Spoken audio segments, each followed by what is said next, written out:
Welcome to Lost in English， 这句英文跟你想的不一样。我们用轻松的聊天方式，陪你一起学会生活中最常见的英文片语及惯用法。如果接下来的英文对话内容太快，记得可以调整语速。同时，节目的资讯栏也有提供文字下载档，别忘记去领取咯。I'm Shirley. And I'm Abby. Today, the phrase we are going to talk about is see somebody off. But let's listen to a conversation first.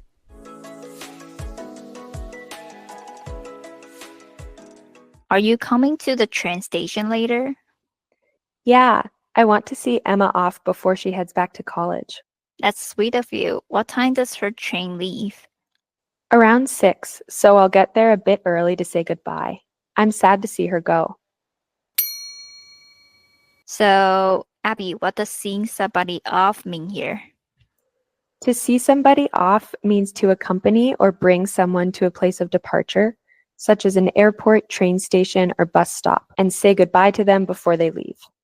在这个片语当中 see 本身有看到或是看见的意思，而介系词 off 则是有关掉的语义在里面，同时也有远离的概念。所以当我们说 see somebody off， 中文就可以翻成看着某一个人远离，换句话说就是看着某个人离开或是离去的意思，像是在机场啊、火车站啊等地方的情境都可以使用这个片语哦。So, Abby, did your family come to see you off at the airport the first time you went abroad to France? Did you and your family get emotional? Yeah, when I first moved here 3 years ago, I said goodbye to my family at all different times, and it was my stepmom who saw me off at the airport. I don't think either of us cried, but I did after she drove away. Yeah, I get really emotional about goodbyes now, even the small ones. Yeah, what about your family? Yeah, I feel the same way. My family has always seen me off at the airport since I started flying between Taiwan and the US. When I was a student, it wasn't too emotional since I'd be back for summer or winter breaks. But it's gotten more emotional every time they take me to the airport since I got married. I guess it's because with my job and everything in the US, we are not really sure when I will be back next time. So my mom cries first and I cry most of the time. Oh, I totally get that. Even just thinking about it makes me want to cry. It's so hard to say bye. Right. So what about other countries? I know you've traveled a lot. Do you know what goodbye traditions are like in the places you've traveled to? Yeah. For example, in France, I think it's a little bit less of a big deal. They're polite and they make an effort to say goodbye to show their appreciation or respect for you, but they're not as emotional as in the US. Oh, how so? In general, the French are a bit more reserved or shy, so they just don't show their emotions as much, but they show that they care through gestures like giving gifts or doing nice things for you. For example, my last day of school in France for the past 3 years, the students always gave me flowers and beautiful cards and posters they made for me. Wow, that's really kind of them. I know, it was so nice, and it's so hard for me not to cry every time. Yeah, I always feel like I'm the only one who's emotional, but the gifts and the letters really show that they care just as much. It's so sweet.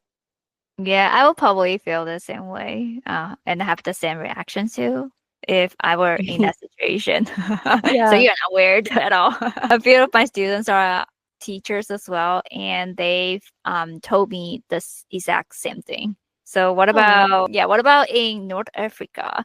I know you were there for a while. Yeah, when I went to Morocco, saying goodbye to my host family was nice because it was so emotional and they were so sweet.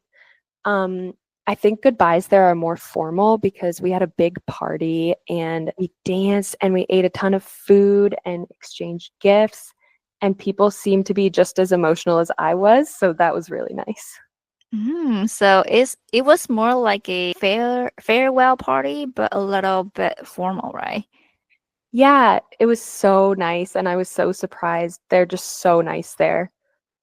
For other cultures, I've noticed that when Spanish and French people say like small goodbyes to their friends or coworkers, it takes a really long time. Like they say bye maybe 10 times each while also continuing the conversation. Oh, wow. 10 times. What do you mean? Like they said goodbye and jump into another conversation and then come back to say goodbye again? Yeah. Like they'll say, okay, have a good day. I'll see you later. And then the other person says, yeah, see you later. Thanks. I will. Good luck at work. And then the other person will be like, oh, thanks. You too. Kisses. Bye. Say hi to your mom for me. And then finally they'll say like, okay, I will. Bye. See you. Kisses. Oh, I forgot to tell you something. And it just repeats until the conversation is finished, and it takes like 10 minutes. Oh, wow. So interesting. It sounds like they didn't know or didn't want to say goodbye, but they have to. But I guess it could be just a politeness, right? Yeah, it's really nice, honestly. I think it's kind of a way to show that they don't want the conversation to end. And I was really confused about it at first when I got to France, but now I'm used to it and I've started doing it myself. But yeah, what are goodbyes like in Taiwan? I think it's pretty much the same, but for smaller goodbyes, we usually just say goodbye, like no hugging or anything. It's usually quick. Yeah. I know you guys like to hug, especially when saying goodbye, right? Yes, we definitely do. Yeah, but I've actually gotten pretty used to it now. And when I go back to Taiwan and say goodbye to my friends, I can't help but try to hug them. And they probably think I am a little bit weird or something. Oh, that's so sweet. I guess the States have really changed you then. I'd love to hear more about the American habits you've adjusted to in another episode. Oh, yeah. There's so much to talk about.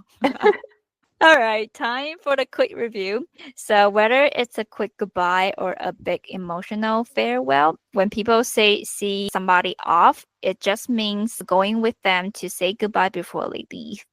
Exactly. I think we all have our own ways of saying it, sometimes with hugs, sometimes with food, and sometimes with lots of byes that never seem to end. Right. And on that note, I guess it's time for us to say goodbye too. Thanks for listening again. We will see you off for now and catch you next time. Bye. Bye. 如果你喜欢今天的内容，别忘了订阅这个节目，也欢迎到 Apple Podcast 留下5星评论，顺便留言让我知道你对今天内容的想法。那我们就下集见喽。